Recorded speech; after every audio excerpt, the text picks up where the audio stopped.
काशी, गंगा के किनारे बसा एक पवित्र नगर, जहां आत्माएं मोक्ष की तलाश में आती हैं। उसी नगरी में एक महान साधु रहते थे, स्वामी अतुलानंद महाराज। वह तपस्या में लीन रहते, बोलते कम थे, पर उनके शब्दों में ऐसी शक्ति थी कि लोग रोते रोते शांत हो जाते और भटके हुए पथिक राह पा जाते।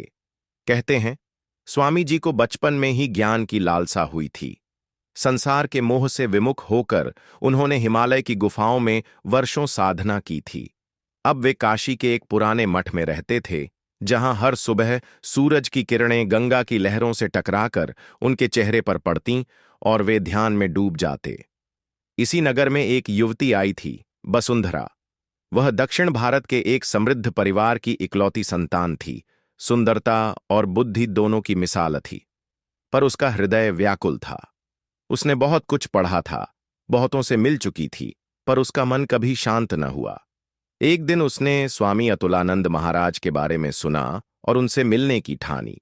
जब वह पहली बार साधु के पास पहुंची तो वे ध्यान में थे।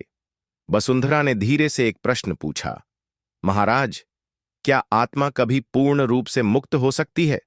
स्वामी ने आंखें खोलीं।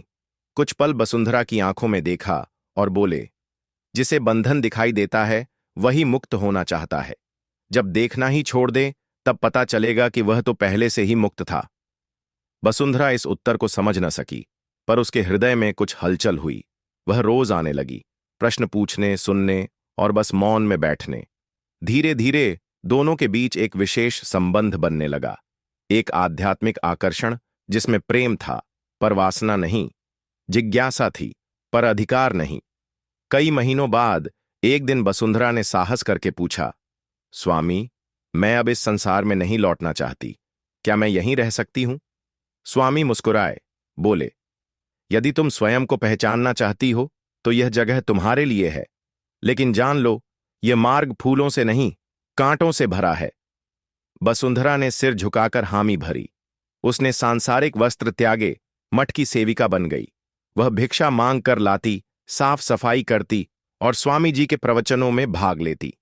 समय बीतता गया।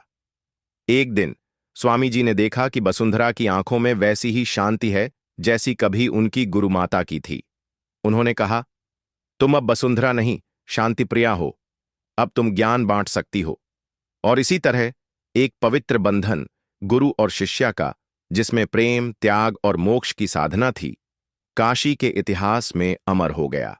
आज भी लोग कहते हैं, यदि गंगा किनारे बैठकर मन को शुद्ध किया जाए तो शांति प्रिया की आत्मा मार्ग दिखाने जरूर आएगी, जैसे एक बार स्वामी अतुलानंद महाराज ने उन्हें दिशा दी थी।